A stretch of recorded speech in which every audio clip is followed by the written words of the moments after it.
Kwa majina ni Flora Jacob Pata, natokea mamlaka hifadhi ya Ngorongoro, sehemu ya maendeleo ya jamii.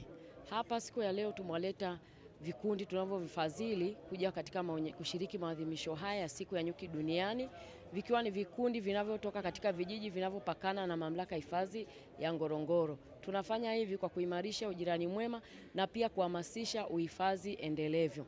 Kwa hiyo mamlaka ya hifadhi ya Ngorongoro pia ina majukumu makubwa matatu ambayo ni uhifadhi, utalii pamoja na maendeleo ya jamii.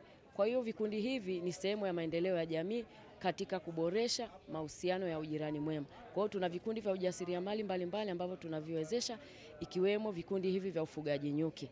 Kwa hiyo siku ya leo tumeleta vikundi viwili vinavyotoka katika vijiji vilivyopakana na hifadhi ya mamlaka hifadhi ya Ngorongoro ambavyo ni kijiji cha Kainam na kijiji cha Rotiakati.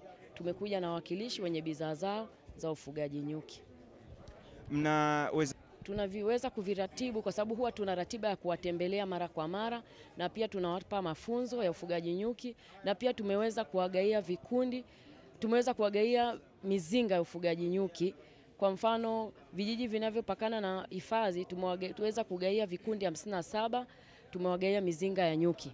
Lakini pia kuna jamii iliyoko ndani ya hifadhi ya Ngorongoro, tumeweza kuwapa mizinga 68.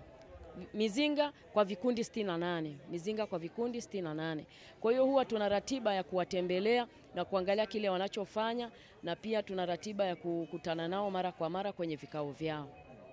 Pengine kuna watu ambao watakapokuwa na kusikia watakuwa hawafahamu kwamba kwa nini nyie mnafanya swala zima la kuweza kuwaidhisha vikundi hivi kwenye swala zima la ufugaji. Faida kwanza, mamlaka hifadhi ya Ngorongoro inachofanya ni kuimarisha mahusiano ya ujirani mwema kwa vile vijiji vinavyopakana na hifadhi, ili nao waone uhifadhi ni sehemu ya maisha yao. Lakini pia ni kuhamasisha uhifadhi endelevu.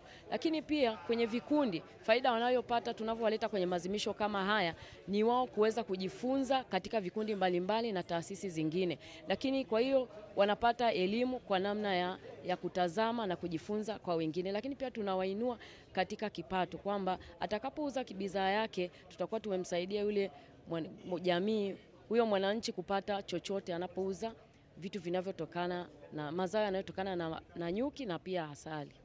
Kipi hasa ninawahamasisha ambao hawajajiunga na vikundi vya ujasiriamali waweze kujiunga, wahamasishe na wenzao wajiunge, wasajiliwe, na pia wapate kutafuta namna ya kusaidika kwa taasisi mbalimbali kama Ngorongoro, ikiwa wao ni majirani na sisi, hata na sehemu zingine, ili waweze kuinua kipato chao kwa kupitia zao la ufugaji nyuki.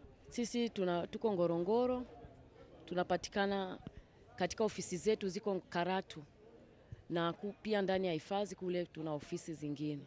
Lakini pia tuna kanda ambazo zipo kwenye vijiji vya ujirani mwema, kwa hiyo kule tuna watu ambao tunaweza tukawasiliana nao. Nashukuru, asante.